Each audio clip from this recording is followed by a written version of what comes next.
ಮಕ್ಕಳ ಕಲಿಕಾ ಚಟುವಟಿಕೆ ಸಂಪುಟದಲ್ಲಿ ಮಕ್ಕಳಿಗೆ ಯಾವ ರೀತಿಯಾಗಿ ನಾವು ಸರಳ ಶಬ್ದಗಳನ್ನು ಮಾಡ್ಬೋದು, ಆಮೇಲೆ ಬಿಂಬ ಪ್ರತಿಬಿಂಬ ಅನ್ನುವಂತಹ ಕೆಲವೊಂದಿಷ್ಟು ಮಾಡಿ ಚಟುವಟಿಕೆ ಮುಖಾಂತರ ಮಕ್ಕಳಿಗೆ ಕಲಿಸಲಿಕ್ಕೆ ತುಂಬ ಸಹಾಯ ಆಗ್ತದೆ. ಓದೋಣ. ಬಿಂಬ ಪ್ರತಿಬಿಂಬ ಪದಗಳು: ಕಲಿಮಾನವ ವನಮಾಲಿಕ, ವಿರಹ ಹರವಿ, ಕುಸುಮ ಮಸುಕು, ಸಲಕೆ ಕೆಲಸ. ಅದೇ ರೀತಿ ಇಲ್ಲೊಂದಿಷ್ಟಿದೆ, ಓದು. ಜನುಮ ಮನುಜ, ಕುಸುಮ ಮಸುಕು, ಕುಲುಮೆ ಮೆಲಕು.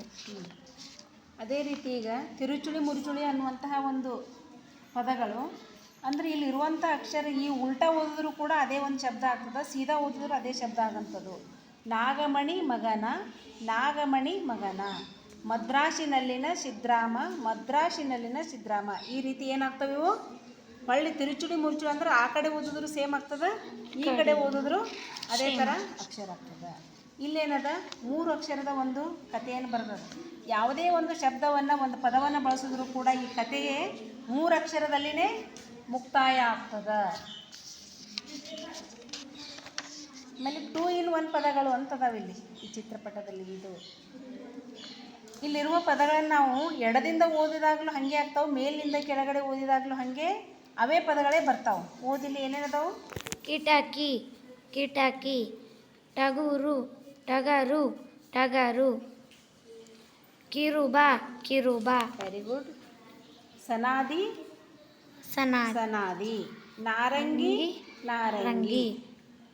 ದಿಗಿಲು. ಅದೇ ರೀತಿ ನಾವು ಶಬ್ದಗಳನ್ನು ರಚನೆ ಮಾಡ್ಬೋದು. ಈಗ ಇದೇ ರೀತಿ ಏನದಿಲ್ಲಿ ಈ ಕಲಿಕಾ ಚಟುವಟಿಕೆಯಲ್ಲಿ ಇಂಗ್ಲೀಷಿನ ಶಬ್ದಗಳನ್ನು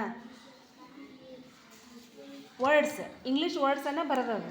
ಇದರಲ್ಲಿ 3 ಅಕ್ಷರದ ಒಂದು ವರ್ಡನ್ನು ಬರೆದು ಆಮೇಲೆ ಈಗ BOX ಬಾಕ್ಸ್ ಅದ, ಇದರಲ್ಲಿ ಬಿ ಅಂತ ತೆಗೆದ್ರೆ ಇನ್ನೊಂದು ಶಬ್ದ ಯಾವುದಾಗ್ತದ? ಆಕ್ಸ್. ಓದಿದೆ ನೋಡೋಣ. BOX ox, box. OX axe.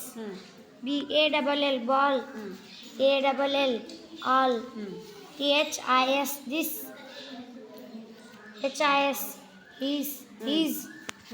Same ಅದೇ ರೀತಿ BEAT ಬೀಟ್,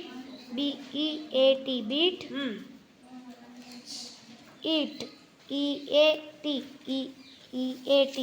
ಈಟ್. SNOW snow. ಎಸ್ ಅಂತ ತೆಗೆದಾಗ ಏನಾಗ್ತದೆ? ನೋ. ಇದೇ ರೀತಿ ನಾವೇನು ಹಿಂಗೆ 4 ಅಕ್ಷರದ ಒಂದು ಶಬ್ದವನ್ನು ಹೇಳಿ ಅದರಾಗ ಮೊದಲನೇ ಅಕ್ಷರ ತೆಗೆದಾಗ ಅದರಲ್ಲಿ ಇನ್ನೊಂದು ಶಬ್ದವನ್ನು ನಾವು ರಚನೆ ಮಾಡ್ಬೋದು. ಹೀಟ್, ಇದು ಎಚ್ ಅಂತ ತೆಗೆದಾಗ ಏನಾಗ್ತದೆ? ಈಟ್. H show, how. ಇಲ್ಲಿ ಪ್ರೈಸ್, ರೈಸ್. Table, Abel.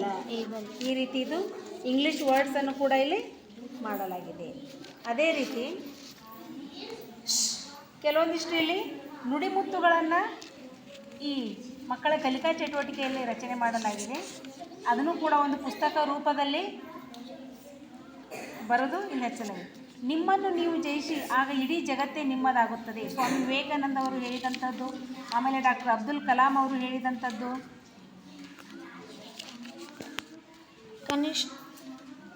ಕನಿಷ್ಠನಾಗಲು ಕ್ಷಣ ಸಾಕು, ಶ್ರೇಷ್ಠನಾಗಲು ಸಹನೆ ಬೇಕು ಅಂತ ಬುದ್ಧ ಹೇಳಿರುವಂಥದ್ದು.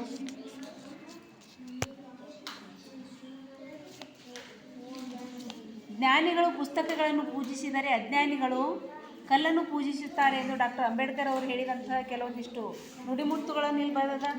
ಅದೇ ರೀತಿ ಗಾದೆ ಮಾತುಗಳು ಒಂದು ಪುಸ್ತಕದ ರೂಪದಲ್ಲಿ ಕೆಲವೊಂದಿಷ್ಟುಗಳನ್ನು ಇವು: ಅಡಿಗೆಗೆ ಹೋದ ಮಾನ ಆನೆ ಕೊಟ್ಟರೂ ಬಾರದು, ಸತ್ಯಕ್ಕೆ ಸಾವಿಲ್ಲ, ಸುಳ್ಳಿಗೆ ಸುಖವಿಲ್ಲ.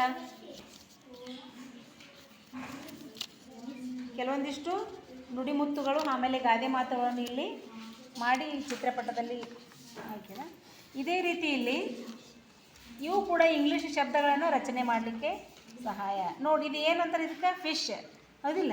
ಇಲ್ಲಿ ಒಂದು ಅಕ್ಷರಗಳ ಬರವಣಿಗೆಯ ಕೆಲವೊಂದಿಷ್ಟು ಅಕ್ಷರಗಳನ್ನು ಬರ್ದೀನಿ. ಇದು ಏನಾಗ್ತದೆ? CAT cat. ಇದು ನಿಂಗೆ ಸರಿಸ್ಕೊತ ಹೋಗಿ, ನೀನು ಮ್ಯಾಲೆ ಸರಿಸಿದೆ. ಹಿಂಗೆ 2 ಕೈಲಿ ಹಿಡಿ. ಈಗೇನಾಗ್ತದೆ? BAT bat. FAT fat. Fat. MAT mat, ಹಾಂ RAT ರ್ಯಾಟ್, ಹಾಂ PAT ಪ್ಯಾಟ್. Very good. ಇದೇ ರೀತಿ ಕೆಲವೊಂದಿಷ್ಟು ಇಲ್ಲಿ ರಚನೆ ಮಾಡ್ಯಾರ. ಈ ಸದ್ಯ ಏನಾಗ್ತದೆ ಬನ್, ಹೌದಿಲ್ಲ?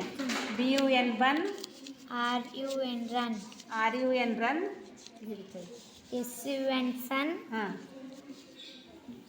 GUN gun, FUN fun. Very good.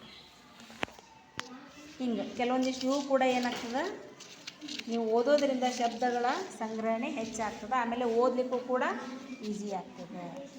ಇದೇ ಚಿತ್ರಪಟದಲ್ಲಿ ಏನು ಮಾಡಿದ, ವಿಜಾತಿಯ ಒತ್ತಕ್ಷರಗಳನ್ನು ಮಾಡಲಾಗಿದೆ. ಈ ವಿಜಾತಿಯ ಒತ್ತಕ್ಷರಗಳಲ್ಲಿ ಕಾರುಣ್ಯ, ಓದು. ಕಾರುಣ್ಯ, ಕಾರುಣ್ಯ, ಪಿತೃ, ಸ್ವಾಮಿ, ಸ್ವರ, ಚಿಹ್ನೆ, ವಿಶ್ವ, ಸ್ಥಾನ, ಪೂಜ್ಯ, ಪೂಜ್ಯ, ಪೂಜ್ಯ, ಶಕ್ತಿ. ಶಕ್ತಿ. ಇವು ಯಾವ ಒತ್ತಕ್ಷರ ಶಬ್ದಗಳು? ವಿಜಾತಿ ಒತ್ತಕ್ಷರ ಶಬ್ದಗಳು. ಅದೇ ರೀತಿ ಇಲ್ಲಿ ಅರ್ಕಾವಳಿ ಶಬ್ದಗಳನ್ನು ಕೂಡ ರಚನೆ ಮಾಡಲಾಗಿದೆ. ಅರ್ಕಾವಳಿ ಇರುವಂಥದ್ದು ನೋಡಿ, ಏನಿದು? ಅರ್ಪಣೆ, ಹಾಂ ಸರ್ವ, ಹಾಂ ನೋಡಿ, ಇದು ಹೆಂಗೆ ಒಂದು ಹೂವಿನ ರೀತಿಯಾಗಿ ಅರಳತೈತಿ. ಹಾಂ ಅರ್ಚನೆ, ಸರ್ವಧರ್ಮ, ಅಂತರ್ಜಲ, ಗಂಧರ್ವ, ಪರ್ವತ, ಧರ್ಮ, ಸೂರ್ಯ. ಇದು ಏನು ಅರ್ಕಾವಳಿ ಇರುವಂತಹ ಶಬ್ದಗಳು. ಇದು ಸಜಾತಿಯ ಒತ್ತಕ್ಷರ ಇರುವಂತಹ ಶಬ್ದಗಳು. ಸಜಾತಿಯ ಒತ್ತಕ್ಷರ ಅಂದ್ರೆ ಅದೇ ಒತ್ತಕ್ಷರ ಬಂದಿರುವಂತಹ ಶಬ್ದಗಳು. ಹಾಂ ಓದು. ಕಡ್ಡಿ, ಕಲ್ಲಂಗಡಿ, ಕತ್ತರಿ, ಪೆದ್ದ, ಅಮ್ಮ, ಬೆಟ್ಟ, ಅಪ್ಪ, ಸಕ್ಕರೆ, ಬೆಲ್ಲ. ಇವು ಸಜಾತಿಯ ಒತ್ತಕ್ಷರಗಳು, ಇವು ವಿಜಾತಿಯ ಒತ್ತಕ್ಷರಗಳು, ಇವು ಅರ್ಕಾವಳಿ ಹೊಂದಿರುವಂಥ ಒತ್ತಕ್ಷರಗಳು. ಅದೇ ರೀತಿ ಮಕ್ಕಳಿಗೆ ಒಂದು ತಾವೇ ತಯಾರಿಸಿದಂತಹ ಒಂದು ಡ್ರಾಯಿಂಗ್ ಹಾಳೆಯಲ್ಲಿ ಗ್ರೀಟಿಂಗ್ ಕಾರ್ಡನ್ನು ರಚನೆ ಮಾಡ್ಯಾರ. ಶಿಕ್ಷಕರಿಗೆ happy teachers day, I love my teacher ಅಂಥೇಳಿ ಟೀಚರ್ಸ್ ಡೇ ಸಲುವಾಗಿ ಒಂದು ಗ್ರೀಟಿಂಗ್ ಕಾರ್ಡನ್ನು ಮಾಡಿ ಇದು ಒಂದು ಮಕ್ಕಳ ಕಲಿಕಾ ಚಟುವಟಿಕೆಗೆ ಒಂದು ಸಂಪುಟವನ್ನು ರಚನೆ ಮಾಡಲಾಗಿದೆ.